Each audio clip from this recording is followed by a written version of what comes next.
ہوشیار ہوں اور احتیاط کریں۔ اس پروگرام میں ایسے واقعات کا تبصرہ کیا گیا ہے جو بچوں کے لیے بالکل ہی نامناسب ہے۔ ہمارا خاندان، ہماری فیملی زندگی میں کمپس کا کام کرتی ہیں۔ وہ ہماری رہنمائی کرتے ہیں، ہمیں صحیح راستہ بتاتے ہیں جب ہم بھٹک جاتے ہیں۔ البتہ اگر کوئی انسان اپنی فیملی کو اپنی رکاوٹ سمجھ بیٹھے تو یہ آدمی بہت ہی خسارے میں ہوگا اور بے حد بدقسمت ہوگا۔ یہ ہے زمان فیملی کی کہانی۔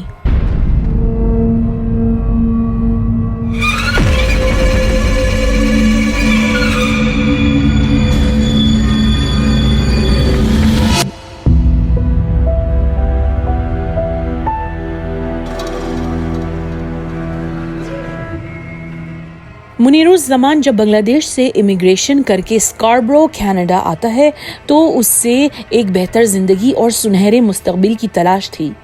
1988 میں اس کے والدین اس کی شادی ممتاز بیگم سے طے کرتے ہیں اور وہ اپنی دلہن کو اسپانسر کروا کر کینیڈا بلا لیتا ہے۔ کچھ سال بعد سن 1996 میں ان کے پاس ایک بیٹی کی پیدائش ہوتی ہے۔ بچے کا نام منہاز رکھا جاتا ہے۔ 2 سال بعد ایک بیٹی پیدا ہوتی ہے جس کا نام انہوں نے ملیسا رکھا۔ منیروز اور ممتاز نے اپنے بچوں کو بچپن سے یہ ترغیب دی، اچھا پڑھو گے تو اچھی ڈگری حاصل کرو گے، اچھی ڈگری ہوگی تو نوکری بھی عمدہ ہوگی، اور جس کی نوکری اچھی ہو اس کی زندگی شاندار ہوگی۔ ممتاز بہت نرم دل اور ہمدرد تھیں۔ جب وہ دوستوں کے ساتھ ڈنر پر جاتی تو ڈنر کا بل ممتاز ادا کرتی۔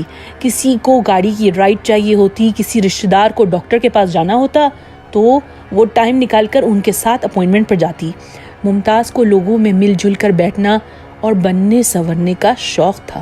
منیروز ٹھہراؤ والی طبیعت کا مالک تھا، محنتی اور کم گوہ۔ وہ باقاعدگی سے مسجد سے جڑتا تھا، بیک ٹیکسی کمپنی میں ڈرائیور تھا اور کئی بار اسے کمپنی سے امپلائی آف دا منتھ کے ایوارڈز ملے تھے۔ ریئل اسٹیٹ کا شوق تھا اور پیسے جوڑ جوڑ کر اس نے 3 گھر خرید لیے تھے، ایک گھر جس میں وہ سب رہتے تھے اور 2 فلیٹس جو کرائے پر چڑھے تھے۔ جب بچے چھوٹے تھے تو ممتاز اپنی ماں فیروزہ کو اسپانسر کر کے بلا لیتی ہے۔ نانی بچوں کا گھر پر خیال رکھتی تھی جب ممتاز اور منیروز کام پر جاتے تھے۔ ایسا بہت ساری نارتھ امریکن فیملیز کرتی ہیں، دادی یا نانی اپنے گرینڈ کڈس کی دیکھ بھال کرنے آ جاتے ہیں۔ سن 2006 میں زمان فیملی ایک بڑا بنگلہ خرید لیتے ہیں مارکھم نامی شہر میں۔ مارکھم اور اسکاربرو کی بنگلہ دیشی کمیونٹی میں زمان فیملی کی بڑی عزت تھی۔ وہ سب بہت محنتی شریف لوگ مانے جاتے تھے، خاندانی اور اسلامی اخلاق اور آداب کے مالک تھے۔ ان کے ایک دوست عارف سہیل کہتے ہیں کہ منیروز کی خواہش تھی کہ منہاز ایک انجینئر بنے اور ملیسا نیورو سرجن۔ کچھ دیسی والدین عموماً یہی پریشر ڈالتے ہیں اپنے بچوں پر، ڈاکٹر، انجینئر یا لائر سے کم میں خوش نہیں ہوتے۔ منہاز ایک شرمیلا اور سلجھا ہوا بچہ تھا، ماں باپ کا لاڈلا۔ اسے گھر پہ رہنا پسند تھا اور اکثر جب ممتاز کبھی باہر جاتی یا پارٹیز پر جاتی تو وہ وہاں سے جلدی گھر آ جاتی، منہاز کو کھانا گرم کر کے اپنے ہاتھوں سے دیتی۔ منہاز بھی اپنی امی کا خیال رکھتا۔ جب وہ سودا خرید کر گھر لاتی تو منہاز سارا سامان گاڑی سے نکال کر جگہ پر رکھ دیتا، سردیوں کے مہینوں میں سنو صاف کر دیتا اور گرمیوں کے دن لان کی گھاس کاٹتا تھا۔ ممتاز ہر کسی سے منہاز کی تعریف کرتی۔ اسکول میں فرسٹ پوزیشن آتی ہے اس کی، فزکس، کیمسٹری اور میتھمیٹکس کے کورس لے رہا ہے اور انجینئرنگ میں داخلہ لینے کا پلان ہے۔ جب منہاز اپنے والدین سے کہتا ہے کہ اس کا داخلہ یورک یونیورسٹی میں میکینیکل انجینئر کے پروگرام میں ہو گیا، ممتاز اور منیروز بے حد خوش ہوئے۔ البتہ ملیسا اپنی روایتی تربیت کو ترک کرنے لگی تھی۔ وہ کچھ دوستوں کے ساتھ رات میں دیر تک گھومنے لگی، شراب اور چرس بھی کبھی کبھار پارٹیز میں لیتی تھی۔ لگتا ہے کہ ملیسا کینیڈا میں پرورش پاتے ہوئے اپنی دینی اور سماجی پہچان ڈھونڈ رہی تھی۔ جیسے وقت گزرتا گیا ملیسا اور اس کے والدین کے بیچ میں دراریں پیدا ہوتی گئیں۔ جب بھی ملیسا گھر پر دیر سے آتی منیروس اسے ڈانٹتا اور مارتا۔ یہ آئے دن کے ہنگاموں سے منہاز بھی بہت پریشان تھا۔ کبھی وہ سب کا سمجھوتا کرواتا اور کبھی خاموشی سے اپنے کمرے میں بند ہو کر ہیڈ فونز پہن کر ویڈیو گیمز کھیلتا اور گھریلو مسائل اگنور کرنے کی کوشش کرتا۔ منہاز کو پرفیکٹ ورلڈ نامی کمپیوٹر گیم کی لت پڑ جاتی ہے۔ وہ اپنا سارا فارغ وقت اس 3D ملٹی پلیئر گیم میں ضائع کرتا ہے۔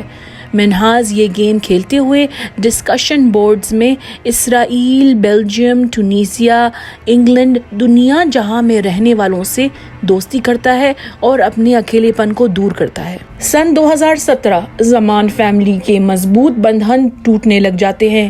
منیر الزمان کینیڈین ٹائر نامی دکان میں چوری کرتے ہوئے پکڑا جاتا ہے۔ عدالت کے فیصلے کے مطابق جیل جانے کے بجائے منیروس کو سماجی خدمات کرنے پڑتے ہیں۔ ملیسا کچھ مہینوں کے لیے گھر سے بھاگ جاتی ہے اور اپنے بوائے فرینڈ کے ساتھ رہنے لگتی ہے۔ منہاز پہ ماں باپ کا اور بھی پریشر بڑھ جاتا ہے۔ ممتاز اپنی سہیلیوں سے کہتی ہے کہ منہاز کا یارک یونیورسٹی کا انجینئرنگ پروگرام بہت اچھا چل رہا ہے، پڑھائی کے ساتھ ساتھ وہ مسجد میں نمازیں بھی نہیں چھوڑتا۔ منہاز کے گھر والے اس بات سے ناواقف تھے کہ منہاز اسلام سے دور ہوتے جا رہا تھا۔ اپنے آن لائن دوستوں کو اس نے یہ بھی بتایا تھا کہ وہ مرتد ہو چکا تھا۔ چھپ کر وہ ایک لڑکی کے ساتھ ڈیٹنگ بھی کر رہا تھا۔ پرفیکٹ ورلڈ گیم کے دوست یہ نوٹس کرتے ہیں کہ جب وہ سونے جاتے ہیں منہاز آن لائن گیمنگ کر رہا ہوتا ہے۔ جب صبح کو وہ اٹھ کر لاگ ان ہوتے ہیں جب بھی منہاز آن لائن ہوتا ہے۔ جب دن رات گیمنگ کر رہا ہے تو وہ پڑھائی اتنی اچھی کیسے کر سکتا ہے؟ پہلے سیمسٹر میں ہی اس نے یارک یونیورسٹی کی کلاسز فیل کر دی اور دوبارہ وہی کورسز لینے کی کوشش کرتا ہے۔ ماں باپ کو بتاتا ہے کہ میرے مارکس اتنے اچھے ہیں کہ مجھے اسکالرشپ ملی ہے۔ ان کو کیا معلوم تھا کہ ان کا چہیتا بیٹا پہلے سال میں ہی فیل ہو کر یونیورسٹی سے نکالا گیا ہے۔ آخر جھوٹ کب تک چھپے گا؟ منیروس اور ممتاز نے اتنا بڑا دھوکہ کیوں نہیں پکڑا؟ اپنے والدین کو سچ بتانے اور ان کی مایوسی کا سامنا کرنے کے بجائے منہاز نے ایک پیچیدہ راستہ اختیار کر لیا۔ مہینوں تک ہر صبح وہ اپنا لیپ ٹاپ اپنے بیگ میں ڈال کر والدین کے گھر سے نکلتا ہے۔ بس اسٹاپ پر بہت سارے اور یارک یونیورسٹی اسٹوڈنٹس کے ساتھ انتظار کرتا ہے۔ 7 بجے کی بس پکڑ کر وہ یونیورسٹی کیمپس پہنچ کر گھنٹوں یونیورسٹی کے میدان میں گھومتا ہے۔ وہاں سے یا تو جم چلا جاتا ہے یا وقت کاٹنے وہ مارگویل مال چلا جاتا ہے اور فوڈ کورٹ میں بیٹھ کر اپنے لیپ ٹاپ پر پرفیکٹ ورلڈ کی دنیا میں گم ہو جاتا ہے۔ اس دنیا میں منہاز اپنے آپ کو ناکام نہیں سمجھتا تھا۔ اس کے دوست تھے، اس کی ایک پہچان تھی۔ ایک بار ڈسکورڈ نامی آن لائن ایپ جو گیمرز آپس میں چیٹنگ کے لیے استعمال کرتے ہیں، منہاز وہاں جاتا ہے اور ایک دوست سے بات چیت کرتا ہے۔ برو کیسے ہو؟ گیمنگ اور چلنگ یار۔ میں یہ گیم چھوڑنا چاہ رہا ہوں، بیکار ہے یہ سب کچھ۔ سچ میں؟ پھر سارا وقت کیا کرو گے؟ پرفیکٹ ورلڈ جیل جاؤں گا۔ امی ابو کو قتل کر کے جیل ہی جاؤں گا نا۔ منہاز جانتا تھا کہ اس میں اتنی ہمت نہیں تھی کہ وہ اپنے والدین کو یہ بتا سکے کہ اس نے پڑھائی چھوڑ دی ہے۔ اسے لگتا تھا کہ اس کے ماں باپ اسے کبھی بھی معاف نہیں کریں گے۔ وہ 3 سال تک خیالی منصوبے بنانے لگا اپنے والدین کو قتل کرنے کے بارے میں۔ اوف، یہ لڑکا پاگل ہے کیا؟ ماں باپ غصہ ہوں گے، چیخیں گے، چلائیں گے، ناراض ہوئیں گے، مگر یہ کچھ دن کی بات ہے۔ یہ وقت بھی گزر جاتا ہے۔ اس پر کسی کو قتل کرنے کی کیا ضرورت، وہ بھی اپنے پیرنٹس کو۔